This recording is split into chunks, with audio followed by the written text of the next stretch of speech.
I think one of the things that also happens with celebrities and things, and it happens with, what is it like? Familiarity breeds contempt.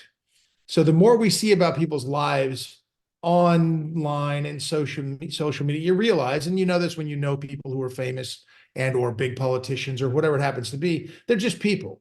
They're flawed people, and they're not on that pedestal so much because you learn so much about them. Well, nobody really should be on a pedestal. Ideals and things should be on a pedestal. And so I think that the social media has played a big part in breaking down, who, like, listen, if Denzel Washington supports a candidate with his values that I know him personally, I'm going to listen very hard. If Megan Thee Stallion or Cardi B is telling me who to vote for, probably not. And so that, I think that factors in as well. I think Kid Rock did a great job with that video. I am familiar with that. And obviously Kid Rock is a persona, and it's what he does on stage. And then, as himself, as Bob Ritchie, saying, look, yeah, we should come together. That's a great message all the way through 100%.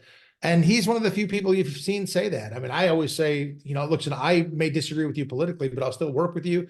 I mean, as long as you don't go to the far end and go, you're a Nazi, you're a homophobe, you're an Islamophobe, you're a transphobe, all of, white supremacists. I mean, my given name is Tanaka. I'm sorry, I'm just not a white supremacist.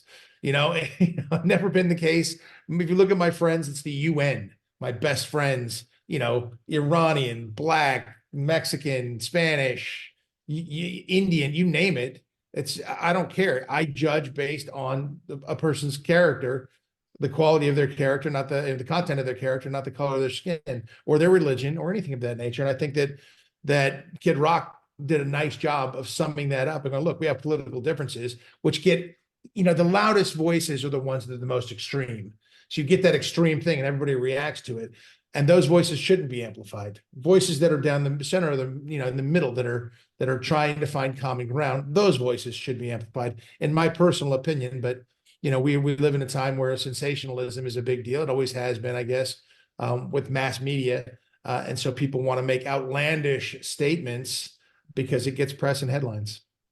Maybe there'll be a lot less celebs out there talking about things, because the truth of the matter is, they're no different than me or you or anybody else. I just happen to have a big following.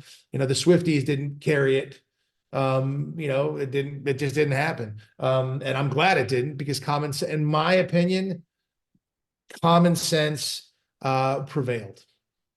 And, if celebrities don't do any more endorsements, that's okay. But they shouldn't be stopped from endorsing a candidate, somebody they believe in. Mark Ruffalo, I don't agree with him politically at all. I still like to watch him, in films. I think he's a good actor. Rob Reiner, I think, is a great director. I can't stand his political views. Stephen King's written some fantastic books that make great movies too, but his political take, oh Lord, it's a fright show in its own. People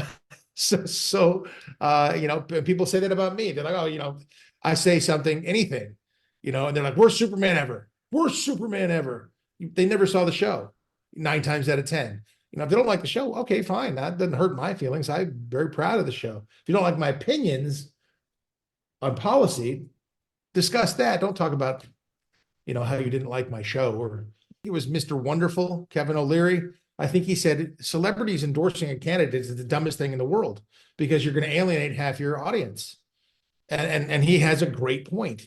But there's also the larger point of being an informed populace and trying to speak truth. Zachary Levi is speaking. He speaks very eloquently, but he's getting attacked left, right, and center. Does it color your perception of the celebs? Yes, when it goes so far. There's a middle ground that 85% of us are probably in, or 80% of us, let's say. There's 10% on the far left and 10% on the far right making all this crazy noise, and that makes people start to tribalize and break off into sects, and that shouldn't be the case. But my advice for young actors, and it's been this way for as long as I can remember, I say, don't talk politics. Don't do it, because you're going to alienate audiences. And in fact, the less you can tell about yourself, the better as an actor. And my dad gave me that same advice, which I didn't follow at all.